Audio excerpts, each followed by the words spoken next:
महाभारत काल के 9 लोग जो आज भी इस धरती पर मौजूद है। आखिर कौन है वह महाभारत काल के 9 सबसे शक्तिशाली लोग जो आज भी इस धरती पर मौजूद है। आप देख रहे हैं द ट्रेवल हिस्ट्री। इस वीडियो में आगे बढ़ने से पहले अभी तक आपने हमारे चैनल को सब्सक्राइब नहीं किया है तो प्लीज सब्सक्राइब करके बेल आइकन ऑल पर जरूर दबाएं। इस वीडियो को एक लाइक करके अपने दोस्तों के साथ वीडियो को शेयर जरूर करें। महाभारत युद्ध खत्म होने के बाद बहुत ही कम योद्धा जिंदा बचे थे।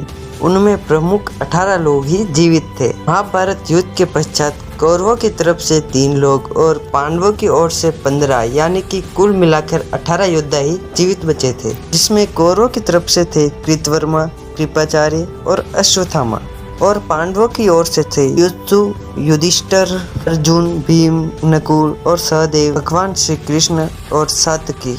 आज हम आपको बताएंगे ऐसे 9 लोगों के बारे में जो महाभारत काल से लेकर आज भी जीवित है। इनमें सबसे पहले नाम है महर्षि दुर्वासा का। महर्षि दुर्वासा के बारे में तो सभी जानते हैं कि वह बहुत ही क्रोधित ऋषि थे।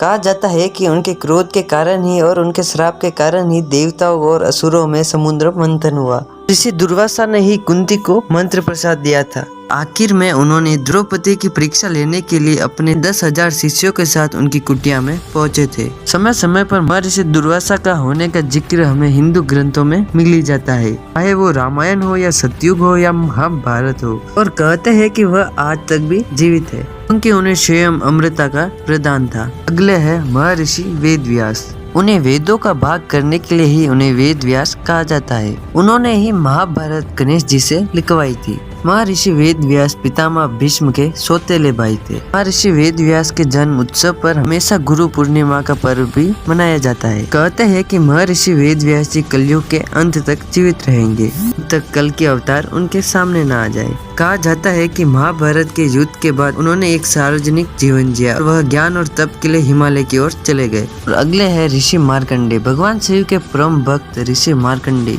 मार्कंडेय ऋषि वनवास के दौरान युधिष्ठिर को रामायण सुनाकर धैर्य रखने की सलाह देते थे।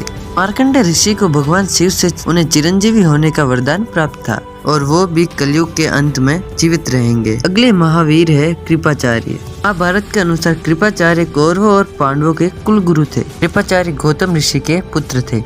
कृपाचार्य अश्वत्थामा के मामा थे। महाभारत के युद्ध में भी पांडवों के खिलाफ कृपाचार्य ने कौरवों का साथ दिया था। कृपाचार्य की गणना 7 चिरंजीवी में भी की जाती है। अगले है मायासुर तथा रावण की पत्नी मंदोदरी के पिता मायासुर यानी कि रावण के ससुर मायासुर थे और असुरों के शिल्पी मायासुर थे। मायासुर ने रामायण काल में कई विशाल भवनों और शस्त्रों का निर्माण किया था। मायासुर ने ही महाभारत में युधिष्ठिर के लिए सभा भवन का निर्माण किया था, जो माया सभा के नाम से प्रसिद्ध हुआ। इसी सभा को देखकर दुर्योधन पांडवों से ईर्ष्या करने लगे थे। कहीं न कहीं यही ईर्ष्या महाभारत के युद्ध का कारण बनी। मायासुर ने द्वारिका नगरी के निर्माण में भी अहम भूमिका निभाई थी और कहा जाता है कि मायासुर आज भी जीवित है और कलयुग के अंत तक भी वह जीवित रहेंगे। अगले महावीर है स्वयं जावंत जी।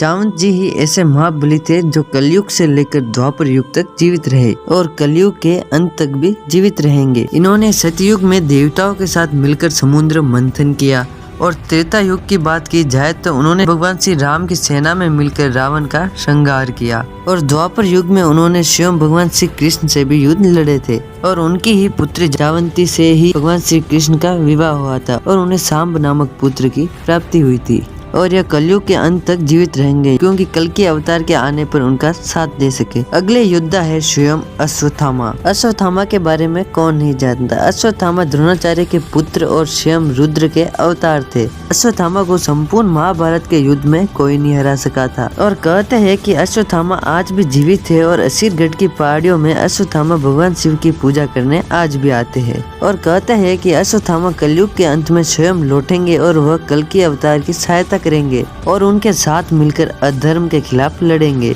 अगले आते हैं महाबली हनुमान जी, जिनका रामायण में भी जिक्र मिलता है और महाभारत में भी। इन्हें तो स्वयं अजर अमर रहने का वरदान प्राप्त है और कहते हैं कि भगवान विष्णु के 10वें अवतार यानी कि कल के अवतार का यह आज भी बेसब्री से इंतजार कर रहे हैं क्योंकि उन्हें स्वयं भगवान श्री राम और भगवान श्री कृष्ण के दर्शन हो सके। आखिरी और महत्वपूर्ण योद्धा थे स्वयं भगवान श्री परशुराम जी। कहते हैं कि उन्होंने सतयुग भी देखा, द्वापर युग भी देखा और त्रेता युग भी देखा और कलयुग में यह स्वयं कल के अवतार के गुरु बनेंगे, जहाँ वह उन्हें शिक्षा दीक्षा और स्वयं अस्त्र शस्त्र का ज्ञान भी देंगे।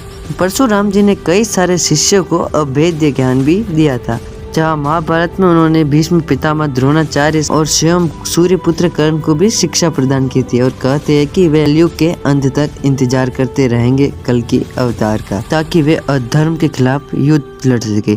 तो दोस्तों यही थे वे 9 लोग जो आज भी पृथ्वी पर जिंदा है और वह विष्णु भगवान के 10वें अवतार यानी कि कल की अवतार का इंतजार कर रहे हैं।